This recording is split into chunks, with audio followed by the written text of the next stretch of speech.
The battle is for the Lord. Amen?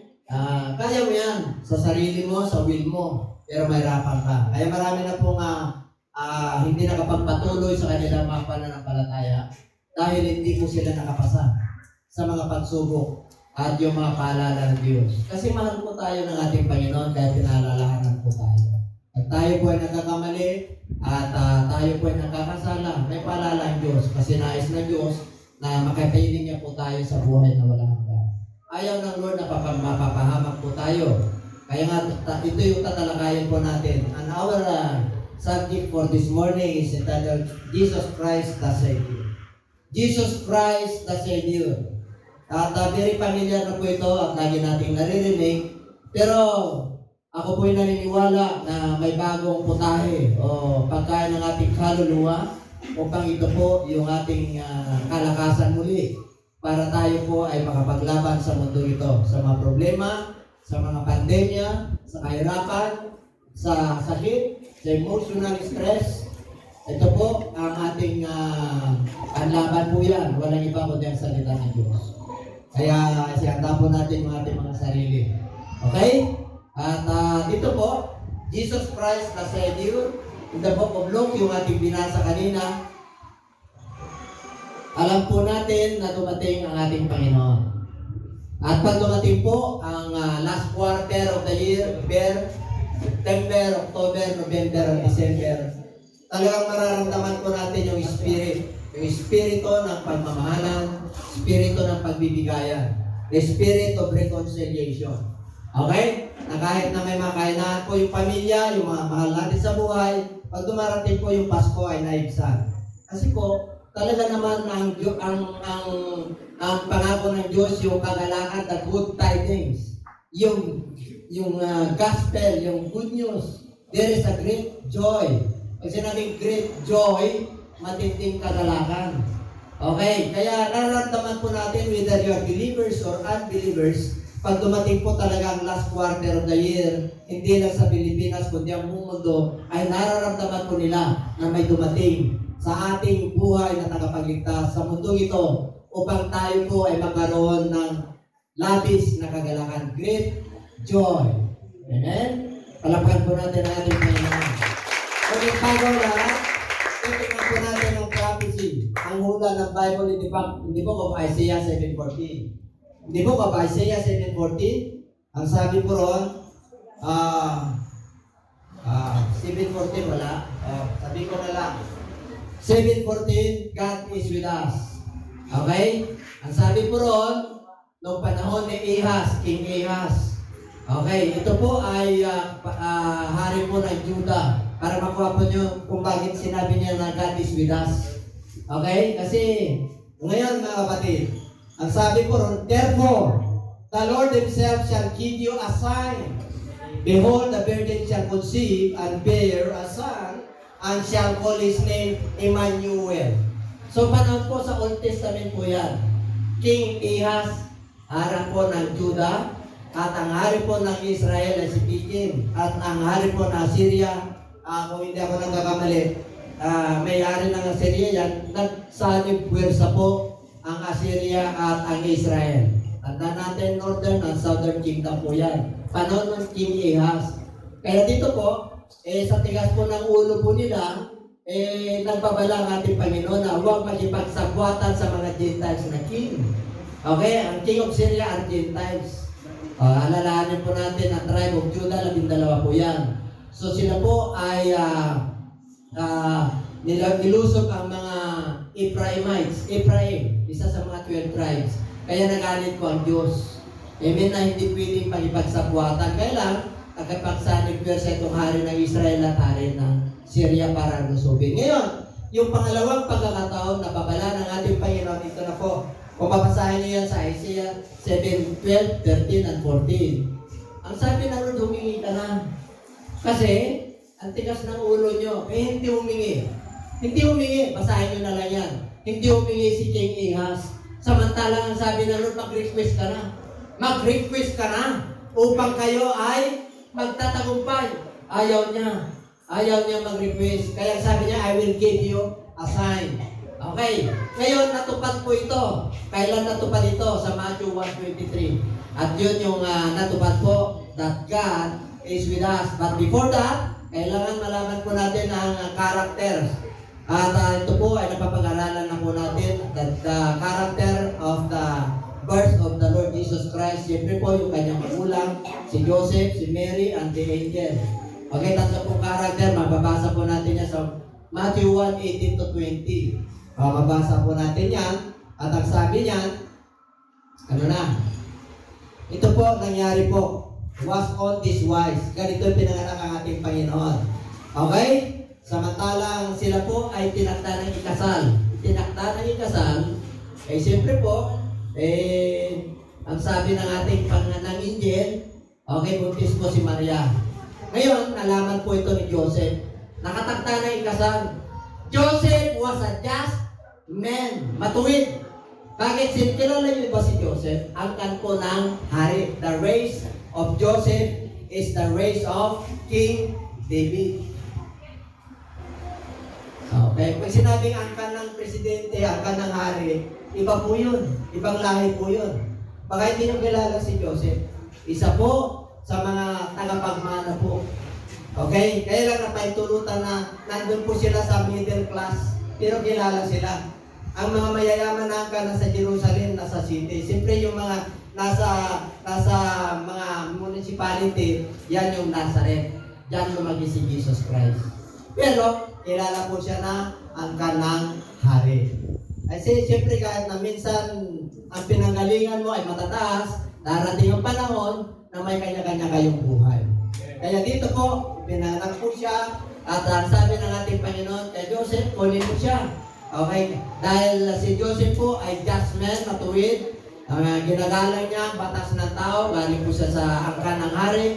Ay siya po, para hindi mapahiya si Mary, ang ginawa niya, siya po ay kahit na nakatakda ng ikasal, nahiwalayan niya.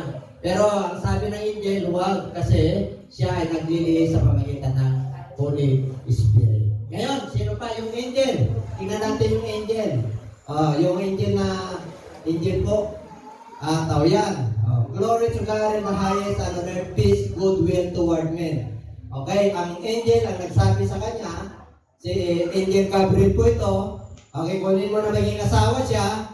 At dito po, ang mga angel naman ay sa mga nagpapastol po yan. Kaya sabi nila, sabi ng mga angel lang nagsabi nito, luwalhatiin ng Diyos sa kaitaas-taasan at dito sa kalupaan ay kapayapaan at magandang balita at ikabubuti sa lahat ng tao. So yung pagdating ng ating Panginoon ay ikabubuti sa lahat ng tao. So, pag mabuti ang ginagawa mo, sa Diyos ka. Pag masama ang ginagawa mo, alam mo na yun. Dalawa lang pagpipilian, light and darkness. If you are in the light, ibig sabihin, alam mo yung nilalakaran mo, yung katotohanan, at may takot ka sa Diyos. Na pag tayo po ay nagkakamali, napupunta yung kainaan, yung lust of the flesh, pride of life, nagkakamali tayo at palalahanan tayo ng salita ng Diyos, ng mga ngaral, ng man of God, ng Holy Spirit. Kaya ang Diyos ay laging mabuti at ang pag-ibig niya ay walang hanggan. Mula noon hanggang ngayon. Ganon tayo kamahal ng ating. Ngayon, pinapaan ng mga characters dito para maliwanag. The wise men. The wise men. Pag sinabing wise men, marami po yan coming from the east. Pag sinabing wise men, mga astrologers po yan, tinitignan nila yung tala yung bituin.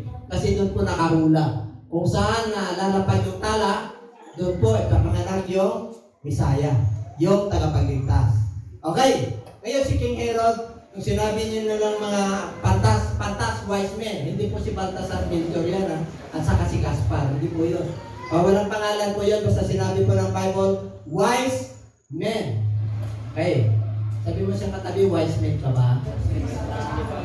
Pagkanak ka na Diyos, wise men ka. Bakit? Ay, naalala nyo yung talent nyo sa road eh. Naalala nyo yung, grabe, yung music, yung dancing, yung praising, yung worshiping, yung pagpatuto, yung mga pag-awit at pagsamba sa Diyos. Wise ka, kasi nag-aalay ka ng talent mo sa Diyos. Kahit nasabihin mo, naglalambat ka lang, pero sa harapan ng Lord, wise ka. Kahit na bahay kubo ka lang, pero sa harapan ng Lord, pinaganda ka ng mansion sa langit. Matindi mo. Matindi ka, sabi mo sa katabi, matindi ka. That's why the Bible tells us, rejoice evermore. Rejoice evermore as long as you live, you must rejoice. Whether you are in a good condition or in bad situation, you must rejoice because the Bible tells us. Why? Because the Lord is with you wherever you go. Amen. Thank you, Lord. Okay? Wise men. Itong mga tatalino na to, ang tindi nito. There are sacrifices. Mamaya, shepherd. Sino yung mga shepherd? Yung mga pastol. Tupa. Okay. Kakaiba po yung pastol at pastor, ha? Okay. Yung mga nagpapastol. Luke chapter 2 verse 8. Basahin natin. There were in the same country shepherds abiding in the field, keeping watch over their flock by night. Mga pastor, nag-aalaga po sila ng mga tupa dito sa bukirin. Gabi po yan. Dumating ang angin. Ang sabi niya, dapat magalap kayo. Bakit? May good news! There is a good news. Good tidings ang tawag po dyan. Pag sinabing good news, galing sa Diyos, 100% good news. Ang karakter ay wise men, shepherd, Joseph, Mary, and angel. Ano pa? Okay. Behold, a virgin shall be with the child and shall bring forth a son, and they shall call his name Emmanuel, which being interpreted is God with us. Yung Emmanuel sa Old Testament, hindi natupad. Pero yung Emmanuel na nasa Testament, yung kamag-anakan ni Jesus Christ, sumasa atin ang Diyos. Kapatid, sumasa iyo ang Diyos. Sabi na sa kapatid, sumasa iyo ang Diyos. Akala nila nung kapanganakan ni Kristo lang, hanggang ngayon, sumasa atin ang Diyos. Okay? At there are sacrifices. Ano nyo? Bago natin nakamit ito, we must value the saving grace of the Lord. Tingnan po natin. Okay, there are sacrifices for Savior's birth. With Joseph and Mary's relationship, dalaga at binata, tinaktak ikasal. Hindi mo pwede magsama yan sa costumbre ng mga Hudyo po. Pero mo, buntis ka agad, papakasalan mo ba? Matindi yung relationship nila. Yung sacrifice na binigay ni Joseph, kaya sabi niya sa ibang verse, and the angel commanded. Inutusan niya na talaga si Joseph. Bakit? Pinag-alala na siya. Hindi, walayan ko yan. Hindi ako ang una dyan eh. Di ba? Diyan pa ba kayo? Mga kalalakihan? Gusto niyo ba yun? Hindi. Kaya yung sakripisyo ni Joseph, matindi. Oo. Pero mo, papakasalan niya yung may laman. Pero huwag kang mag-alala. Kasi yung pinaglilihi niya, galing sa Diyos. Yan ang magwawala ng kasalanan o magpapatawad ng kasalanan sa buong sanlibutan. Kaya yung pangalan Jesus Christ, hindi si Joseph at Mary ang nagbigay ng pangalan, ha? Angel ang nagbigay ng pangalan. Kaya pag sinabing Jesus Christ, ay sabi nila, ayaw ko nang, kasi maraming Jesus eh. Hindi, iba si Jesus Christ. At dadagdagan mo ba Jesus Christ of Nazareth? Okay? So matindi yung pangalan na yun. Kaya yung iba nila light lang. Walang problema. Laitin mo, pero huwag mong laitin ang Holy Spirit. Kasi wala nang kapatawaran niya. Okay? At malalaman po natin kung sino yung Holy Spirit. Bakit tinawag na Beelzebub si Jesus Christ? Kasi nagpapalaya sa mga demonyo eh. Kasama niya raw yun. Sabi niya, okay, laitin nyo na yung pangalan ko. Pero pagdating sa pagkakasaw, ay, Holy Spirit ang gumagawa niyan. Sino ngayon na nakapo sa trono? Sa kalangitan? Sino? Nakapiling ba natin? Mas mapalad ang hindi nakakita sa Kanya. Bakit? Isa yung Panginoon Diyos natin eh. Siya yung Espiritu eh. Isa lang ang trono sa langit. Hindi dalawa, hindi tatlo. Nakalagay sa Book of Revelation, si Jesus Christ ang nakaupo. Kaya pag nilahit nila yung pagka-Diyos niya, tapos na. Isa lang ang naman natin, Espiritu. Ang Diyos natin, Espiritu. Ang pangalan niya, Jehovah noon. Adonai, El Shaddai. Name, kung dumating po siya, Yeshua sa Hebrew. Sa English, Jesus Christ. Jesu Cristo sa Greek, Jesu Cristo sa Tagalog. Amen? Pero pare-pareho, lingwahe niya lahat yan. Pero kilala natin, hindi lang siya tao, Diyos din siya. Hindi lang siya Panginoon, Diyos din siya. Hindi lang siya nagutom, nagpakain siya ng 10,000. Hindi lang siya, walang nagbuhay ng patay na 4 days na sa loob sa libingan. Wala. Sa ilalim ng libingan, wala. Kaya, si Jesus Christ, nagpa-function siya noon as 100% Lord. 100% man and 100% God. Hindi na natin siya nakikita ngayon. Noong unang kapanganakan niya, inabot niya tayo dahil lahat tayo nagkasala. Pinanak sa sabsaba. Ngayon, yung kanyang pangalawang pagbabalik, yan na lang siya sa lapahan. Hindi na siya bababalik. Amen? O, ganun katindi yung Diyos natin. May malungkot, kahit nabus na yung pang-Noche-Buena nyo, meron pang darating na New Year. Hindi mo mapipigilan yan. Ang ikot ng the tick-tock of the clock is forwarding, it's not backwarding. Hindi po matras yan. Kaya yung ikot ng buhay sa atin po ay tuloy-tuloy lang. Minsan nasa gitna, minsan nasa baba, pero minsan nasa taas. Kadalasan, pag nataas na, pinagpala na, nakakalimot na sila sa Diyos. Ang pagpapala po, pwedeng magpalapit sa Diyos at magpalayo sa Diyos. Kayo ba naniniwala doon? O dami ng pinagpala, napalayo sila. Bakit? May magagawa na nila yung gusto nila eh. Pero nung wala, nandito na, hallelujah, praise the Lord. Bigyan mo ako, mag-abroad po ako, Panginoon. Bigyan mo ako ng pagpapala, binigayaan siya. Asan sila? Pangit.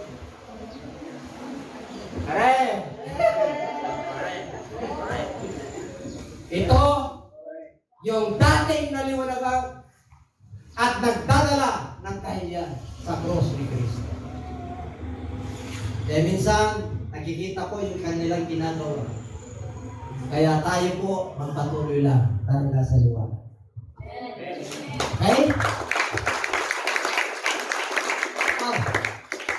Sacrifice. Ito, ang daming namatay.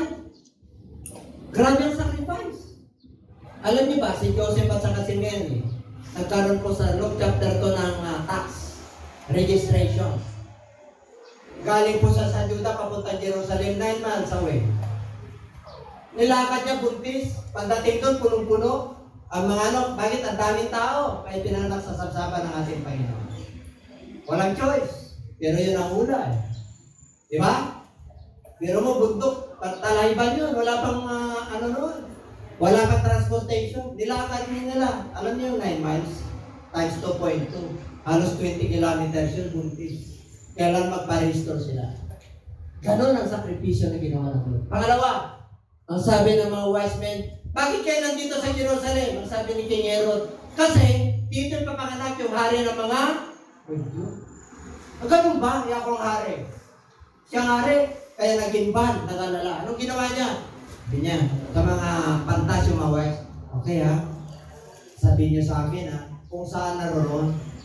Kasi, pupunta rin ako para ako ay sasamba at magre-regalo sa kanya.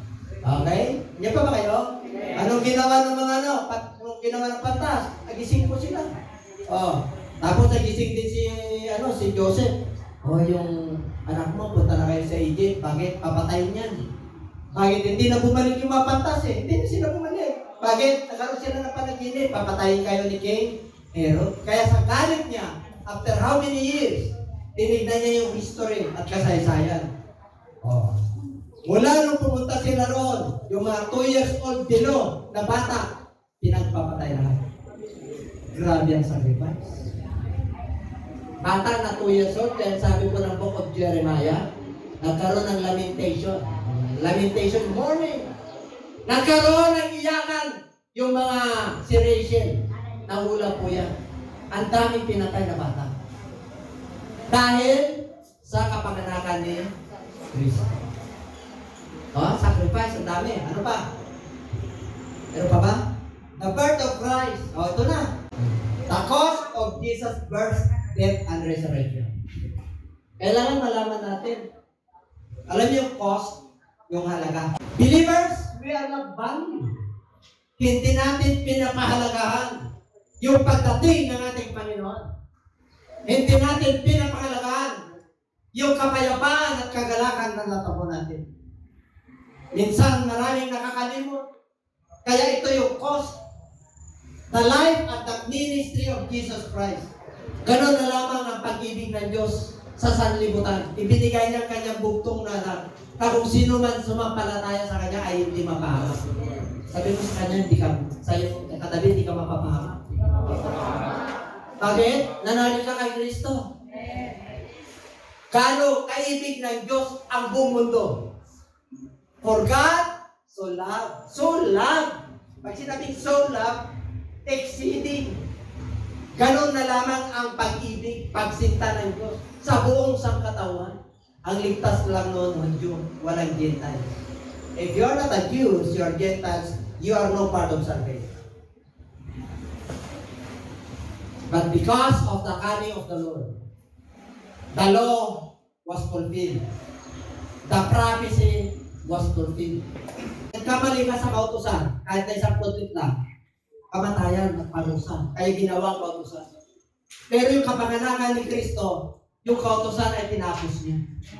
Kaya grace by grace, biyaya sa biyaya ang ating natatamo. Kaya kung tayo po ay nagkakamali, nagkakasala, lumapit ka lang kay Kristo. Manunumbalik ka, pwede kang patawarin. Sinabi ko sa mga backslider, hindi ko na sinabi. Alam nyo na ang katotohanan. Kahabagan na lang natin. Alam nyo ang inyong ginagawa. Hindi ko lang masabi, nagsawa na rin ako. Hindi ka pwede magsawa. Pag-pray mo sila, pwede mo sila punta. Pero hindi natin sila pinipitin. Kasi ang tao ay may will. Tatandaan ninyo, ang hindi pinakalaman ng Diyos, yung will ng tao, yung gagawin ng tao. Kasi ayaw ng Diyos na magiging robot tayo. Ayaw ng Diyos na, ligtas ka, kasi ito gagawin. No. Yung ating paglilingkod, pwede ka maglingkod o hindi. Pwede kang nasa dilim o nasa liwanag, may pagpili. Pero ang kaligtasan ay para sa lahat. Pipiliin mo lang, pag niligtas ka, kailan magpatuloy ka. Hindi lang ngayong 2021. Habang buhay ka at hindi ka pa kinukuha ng Lord na tinatawag, kailangan nandun ang kabanalan. Nandun ang paglilingkod. Hayaan mo na magkikinabang sa mga ginagawa mo ay iyong mga angkan, ang iyong mga man sa buhay, ang iyong mga anak. The Bible tells us, you want blessing? Deuteronomy chapter 20. I will bless you in and out. I will bless your children's children. Papagpalain ko ng iyong apo, ng iyong mga lahi. Papagpalain ko. Bakit? Dahil sa iyong paglilingkod. Hindi mo man mamaktan sa panahon ngayon. Sa bahay mo, buka pa rin. Pero darating ang panahon, iahawon ka ng ating Panginoon. Darating ang panahon, magkikinabang ka sa paglilingkod sa Diyos.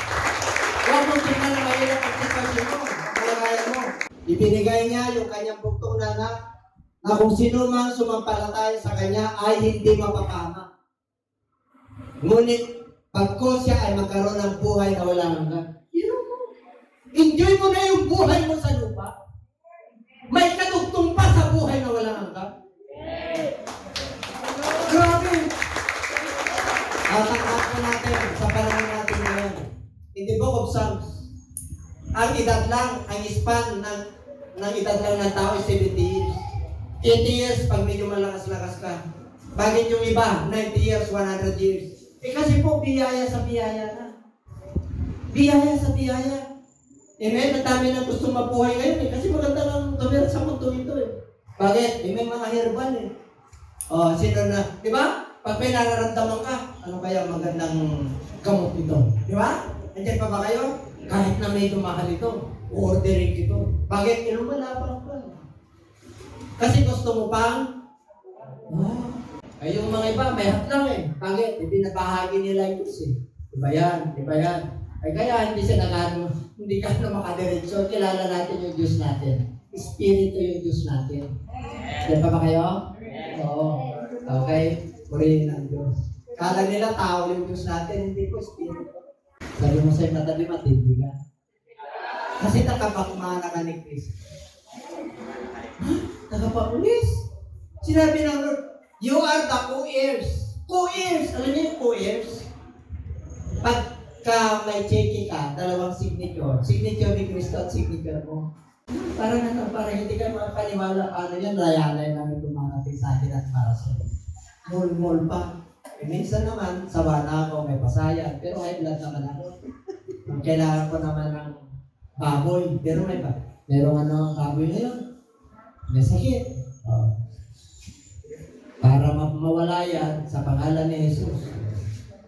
Sinabi ng Lord, lahat ay nilinis ko na. Sa pamagitan ng panalangin may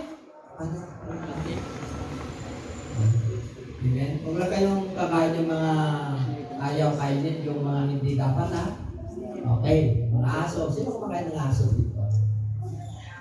Pag mananampalataya ka na, delikado yun. Ang anti-rabies po yun after 25 years mo. O kaya yung iba, nakapraning na. Pag wala ka sa Lord. Pero pag nasa Lord ka, hindi ka mapapraning. Bakit? Siyempre, pinalaya ka na nila, pinagaling ka na eh. Pati yung mga rabies doon, na nakain mo no, pati yung dugo, wala na. Bakit? 2 Corinthians 5:17. If anyone in Christ, he is a new creation. All things are passed away, and behold, all things are become new. Pag na kay Kristo ka na, ala na yun. Sabihin mo siya katabi, wala na yun. Yung iba, binalik-balikan pa, sarap. Sa susunod, pusa na.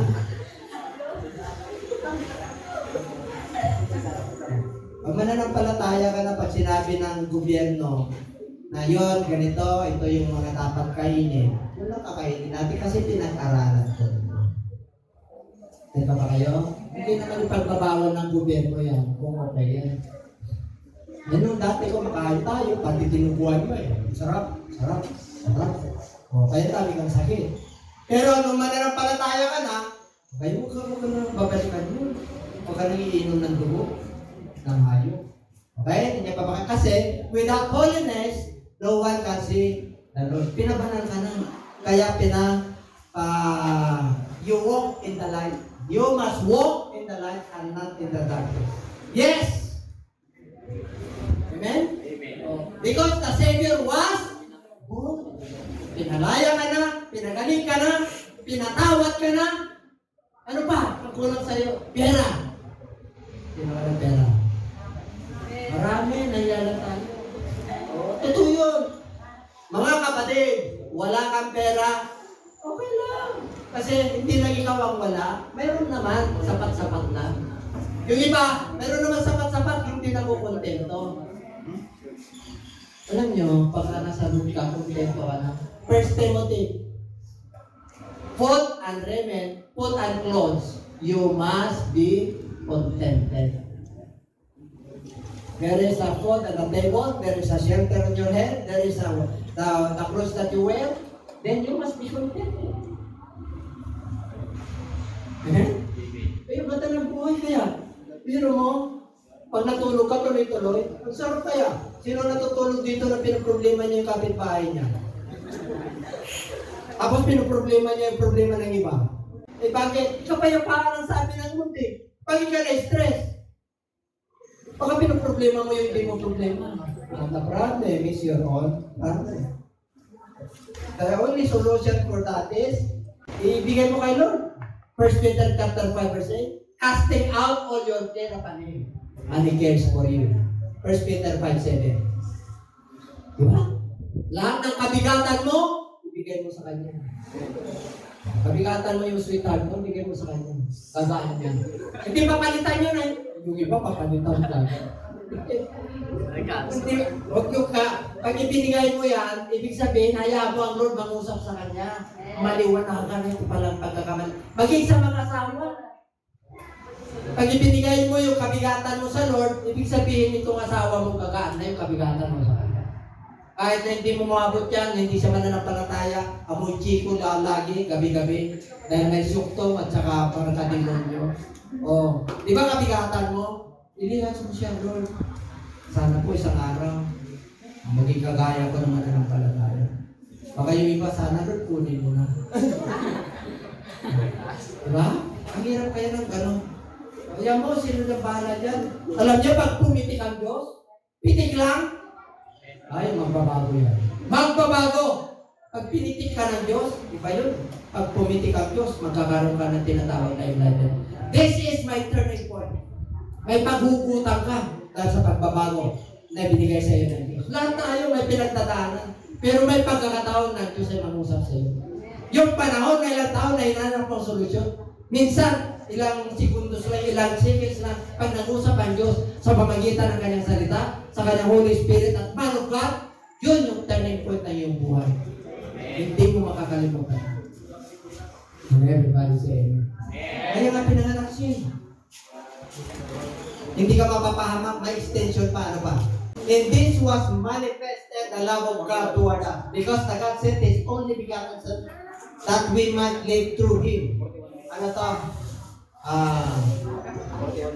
Shepherds love us. Shepherds loves us. Siya po nang umibig sa atin. O palapakan natin ng Lord.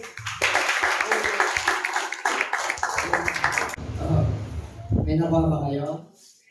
Pag-pray nyo na napunta sa mabuting kalooban nyo para lumago at tumubo.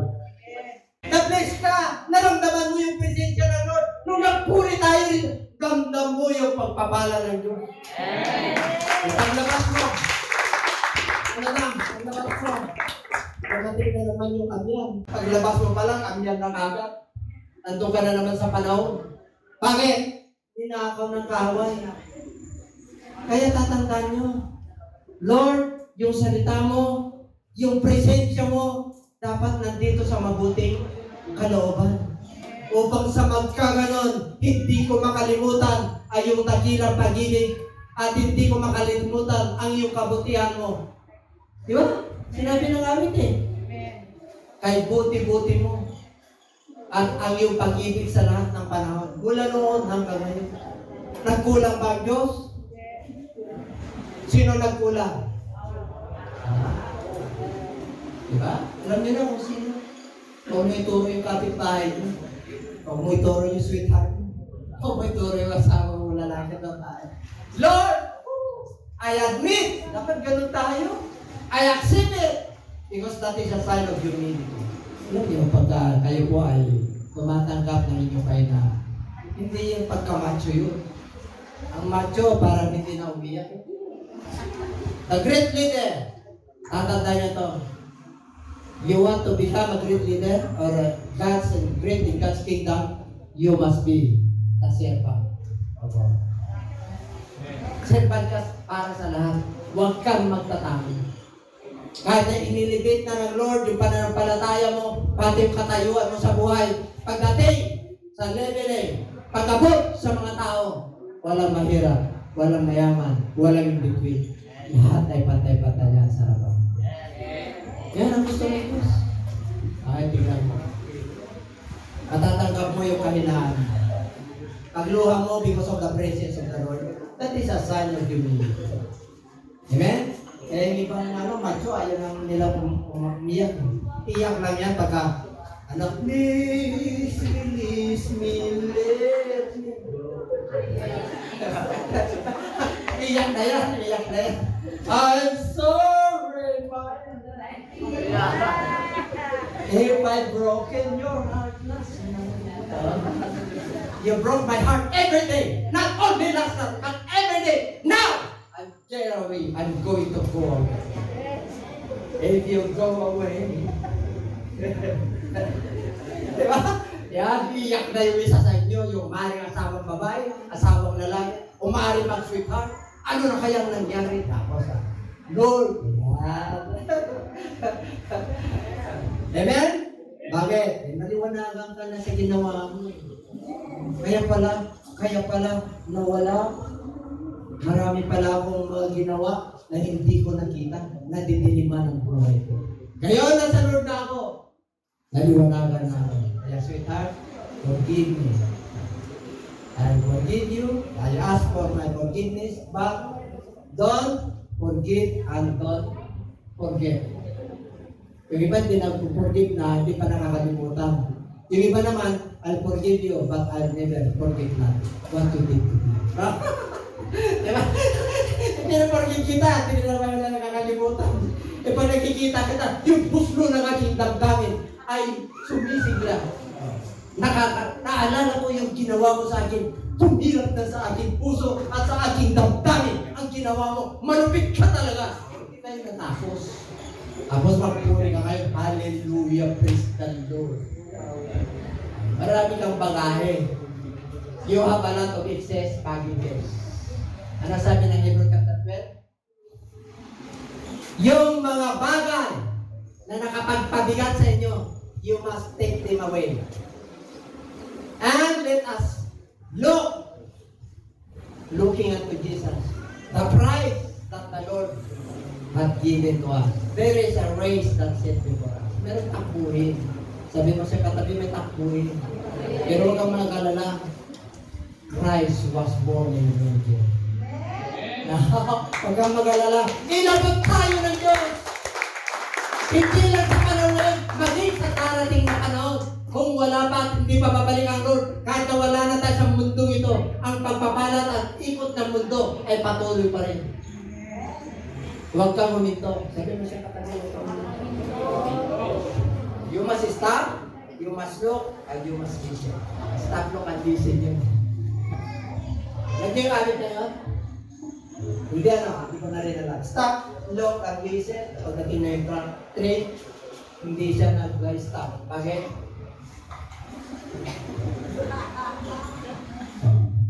Hindi siya nakapaginig. Bakit? Ano na? Ulan dyan yung train. Ang lakas. Ay nasagasaan. Lasog-lasog ang puto. Bakit? Hindi mo gagawin. Katawid ng Venus.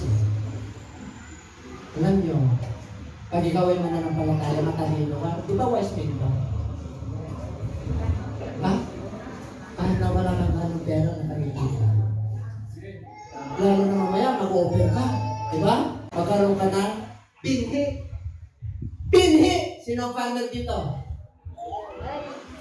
May bini kayo, di ba? Pag wala kayong bini, may tatanim ka ba?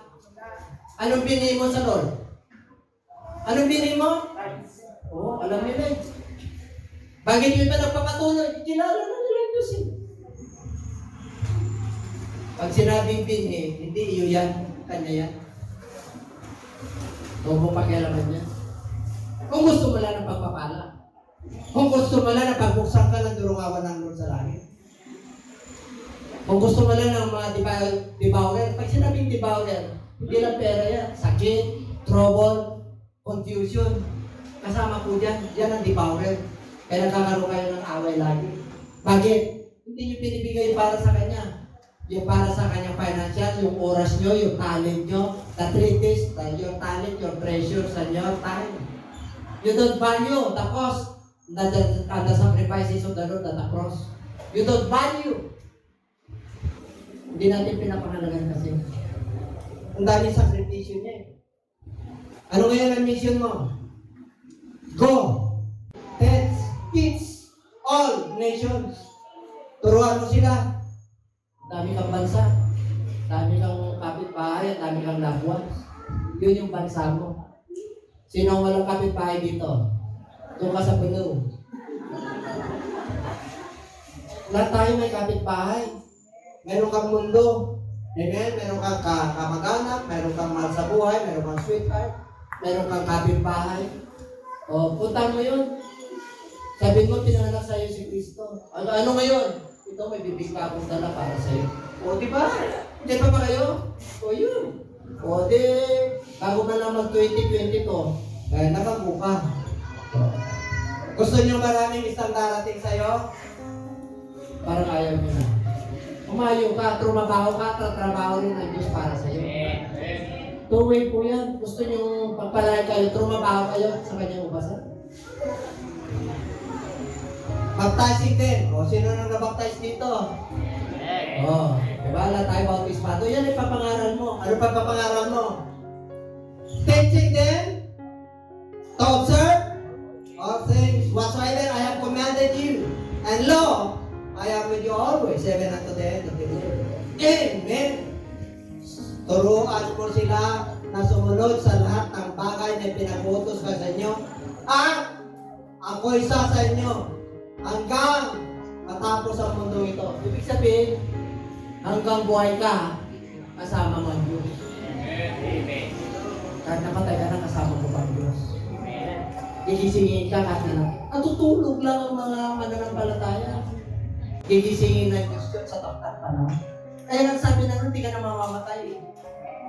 Grabe ang ano mo pagka nakapagmana ka ni Kristo, hindi mo ba alam yun? Na natutulog lang kayo pag nawala kayo sa mundo nito. Ganon tayo katindi.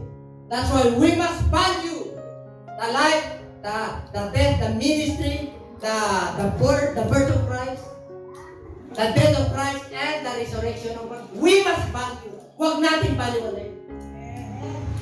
Amen? Huwag natin ipagpalit yan sa anumang bagay sa mundo nito. Trabaho, kayamanan, sweetheart. Abroad, huwag mo ipagpalit yan. Walang kapalit yan. Sabi mo sa katabi, walang kapalit yan. Walang kapalit. Yan ang tunay na Kristo. Hallelujah! What is the essence of Christmas? What is the meaning of love? Love is not life. Life is no record of wrong doing. But first of all, God is love. He first loves us. That's why we must love others. Now, what is love? Give time to your loved ones. Amen? Love is time. Kahit na mayaman ka sa mundo ito, sa ibang bagay, pero kung wala kang panahon, the essence of love is give time to your loved ones, to the Lord. Amen? Pag ano mo yan, remember that we have 24 hours a day. Walang tao sa mundo ito na binigyan ng 25 hours. You know why? Kasi pagsulit natin yan. We are going to account our time to the Lord. Okay? So love. Anong greatest love? Hear O Israel, the Lord our God is one.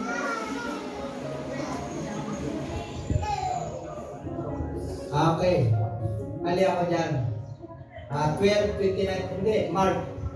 Mark yan. Hear O Israel, the Lord our God is one. Love Him with all your soul.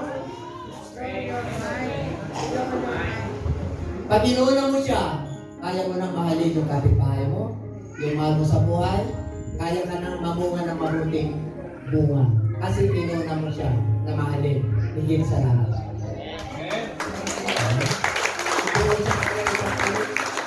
Kaya naman kumikilos sa ating mga buhay. Kaya naman kahit na madilim na, kahit na bagyo na, dumating na si Odette, meron pa rin liwanag na nakikita. Amen? Oo. Di ba? Darating yung bagyo sa ating buhay, yung wind, yung typhoon, yung darkness. Yes, there is a darkness on our way.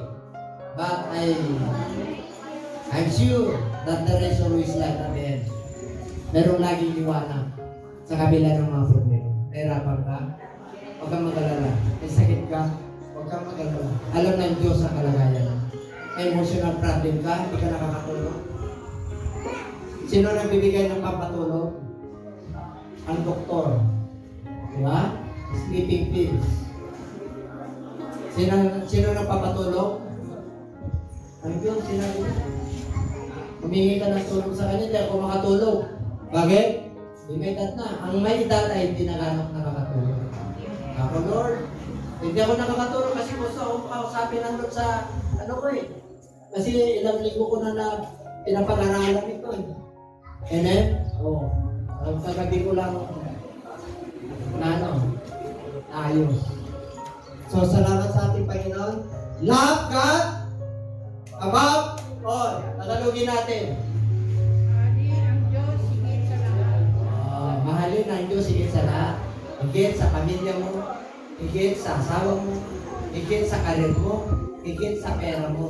Kasi ito ang nagmamayari ng lahat. Pag napasahan mo yan, blessings is all. Tayo po natin tayo. Happy New Year po sa atin at lalo-lalo na po sa ating mga viewers dito po sa JCLGAA. Maligayang bagong taon po sa inyo. Naway patuloy po tayong pagpalain ng ating Panginoon sa taon na to 2022. Alam niyo po, tunay na napakasalimuot po initong nagdaang 2021 dahil dumanas po tayo ng mga pandemic, no? At salamat pa rin po sa Panginoon dahil nakasurvive po tayo at nakita-kita tayong muli. Sa taong ito, mga kapatid, patuloy po tayong manalangin sa Panginoon. Huwag po tayo mawawalan ng pag-asa sapagkat ang Panginoon po ay napakabuti at dakila po sa lahat. Salamat po sa Diyos at patuloy po niya tayong binibigyan ng buhay, kalakasan, upang tayo patuloy na magpuri at magpasalamat sa ating Diyos na buhay. At sa araw pong ito, mga kapatid, sa lahat po ng mga sumusubaybay dito po sa ating programa, malaya niyo pong tanggapin ang ating Panginoon bilang tagapagligtas. Kagaya po ng sinabi ko sa inyo na hindi po natin hawak ang ating buhay. Kaya siguraduhin po natin na tayo po ay naligtas sa pamamagitan po ng pagtanggap ng gospel ng ating Panginoon. At sa lahat po ng nais na makasiguro na sila po ay maliligtas, wala po kayo ibang gagawin kundi manalig po kayo sa gospel ng ating Panginoon. Subukan nyo po at gawin po natin na ito ay maging totoo sa ating buhay. Kaya sa lahat po, inayayahan po namin kayo na sumunod po kayo sa maikling panalangin ng pagtanggap sa ating Panginoon upang tayo po ay makalapit ng malaya sa ating Diyos na buhay. Lahat po ay inayayahan po na sumunod sa maikling panalangin ng pagtanggap. Ipigil po natin ang ating mga mata, itaas po natin ang ating dalawang kamay, at sumunod po kayo sa maikling panalangin. Ama banal na makapangyarihan sa lahat, aming Diyos na buhay, salamat po sa oras na ito. Kilala mo po ako. Lumalapit po ako sa iyong banal na trono. Nagpapakumbaba sa aking sarili. Napatawarin mo po ako sa lahat ng aking mga pagkakasala na nagawa sa iyong harapan at sa aking kapwa. Patawarin mo po ako, linisin mo po ako, at gawin mo po akong karapat-dapat na maging anak mo. Linisin mo, Diyos, ang aking kaluluwa. At sa oras na ito, tinatanggap kita bilang Panginoon at sariling tagapagligtas sa aking buhay. Tinatanggap kita bilang kaisa-isang Diyos. Pagarian mo po ako, linisin mo po ako, at patawarin mo po ako sa mga sandaling ito. Maraming salamat po sa kapatawaran at kaligtasan na aking natamo. Ito po ang aking samot dalangin sa iyong dakilang pangalan, sa pangalan mo po, Panginoong Yesus. Amen. Ang tinanggap po natin ay ang ating Panginoon. At huwag po kayo mag-atubili na tayo po'y sumunod sa pangalawang sabi ng Panginoon na ang sinumang mabautismohan sa kanyang pangalan ay maliligtas. At tatanggapin po natin ang kaloob ng Holy Spirit. Huwag po kayo mag-anilangan, mga kapatid, pag sinabi po ng Lord na ito ang paraan ng kaligtasan, gawin po natin at maniwala po tayo sa gospel ng ating Panginoon. At maraming salamat din po sa pagkakataong ito na i-announce po namin, mga kapatid, yung ating bagong time slot po sa ating YouTube. Year 2022 po, tayo po kakaroon ng umagang pagdiriwang o Sunday service po. Every Sunday po, tuwing umaga na po, 9 to 10 ng umaga po ang ating bagong slot. At inayayahan po namin kayo na manood po sa ating bagong slot. Inuulit ko po, 9 to 10 po ng umaga ang ating bagong time slot po sa YouTube. Manood po kayo sa ating programa dito po sa JCLGAA at tayo po ay patuloy na mapagpala ng ating Panginoon.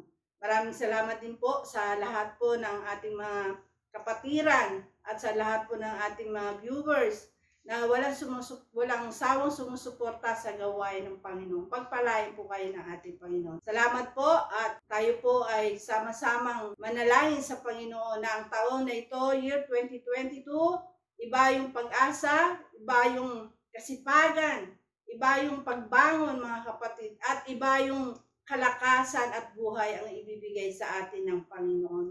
At tayo po'y patuloy na magtiwala sa ating Diyos sapagkat God is good all the time. Salamat po ng marami. God bless us all.